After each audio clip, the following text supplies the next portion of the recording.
पवारसाहेबांनी माननीय केजरीवाल साहेब तथा माननीय अभिषेक मनु सिंघवी यांच्याशी चर्चा केली। या बैठकीमध्ये मशीन कशाप्रकारे या ठिकाणी प्रोग्रॅमॅटिक केलेल्या जातात, त्यानंतर आमच्या इथल्या ज्या मशीन मोजायच्या आहेत त्याचे पैसे भरूनसुद्धा त्या मॉकपोलच्या नावाखाली आम्हाला फसवलं जाते। केंद्र सरकारच्या इशाऱ्यावर हे निवडणूक आयोग आम्हाला फसवते। या सगळ्या घेऊन या सगळ्या गोष्टीतून आम्ही सुप्रीम कोर्टामध्ये याचिका दाखल करत आहोत। पुणे शहर, पिंपरी चिंचवड शहर तथा पुणे जिल्ह्यातील महाविकास आघाडीचे सगळेच पराभूत उमेदवार या ठिकाणी दिल्लीमध्ये दाखल झालेले आहेत। आज सकाळी आदरणीय पवारसाहेबांच्या 6 जनपद या निवासस्थानी सगळ्या पराभूत उमेदवारांची चर्चा झाली, बैठक झाली। याच्यामध्ये काँग्रेसचे उमेदवार असतील, राष्ट्रवादी काँग्रेस पार्टी शरदचंद्रजी पवार पक्षाचे उमेदवार असतील, या सगळ्यांनी सहभाग घेतला होता।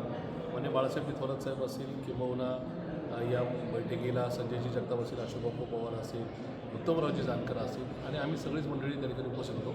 या दरम्यान आदरणीय पवारसाहेबांनी माननीय केजरीवाल साहेब तथा माननीय अभिषेक मनु सिंघवी यांच्याशी चर्चा केली। आज रात्री 8:30 वाजता आदरणीय पवारसाहेबांच्या 6 जनपद या निवासस्थानी माननीय केजरीवाल साहेब त्याचबरोबर माननीय अभिषेकजी मनु सिंघवी आणि आमच्या सगळ्यांचीच बैठक होणार आहे। या बैठकीमध्ये मशीन कशाप्रकारे या ठिकाणी प्रोग्रॅमॅटिक केलेल्या जातात, त्यानंतर आमच्या इथल्या ज्या मशीन मोजायच्या आहेत त्याचे पैसे भरूनसुद्धा त्या मॉकपोलच्या नावाखाली आम्हाला फसवलं जाते। 2023चा जो जजमेंट आहे सुप्रीम कोर्टाचा, त्याच्यामध्ये मशीन आणि व्हीव्हीपॅटमध्ये ओरिजिनल मतदान मोजण्यात यावं असा निकाल असूनसुद्धा केंद्र सरकारच्या इशाऱ्यावर हे निवडणूक आयोग आम्हाला फसवते।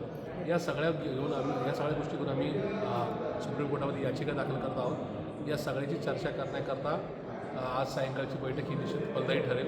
इथून पुढच्या काळामध्ये सुप्रीम कोर्टाचा हा लढा आम्ही चालू ठेवू, पण जनतेमध्ये सुद्धा जायचा विषय ठरलेला आहे। या ठिकाणी प्रत्येक चौकाचौकात घराघरामध्ये जाऊन ही लढाई आणखी तीव्र करण्याचा प्रकारे केंद्र सरकारचं जर खूप मोठं नाव असेल, तर या ठिकाणी मोदी आणि शहाची खूप मोठी छबी असेल, तर त्यांनी बॅलेट पेपरवर येऊन मतदान घ्यावं आणि मग आपलं कर्तृत्व करून दाखवावं। हे आव्हान या ठिकाणी जनतेच्या माध्यमातून या केंद्र सरकारला देण्याचा आमचा प्रयत्न आहे।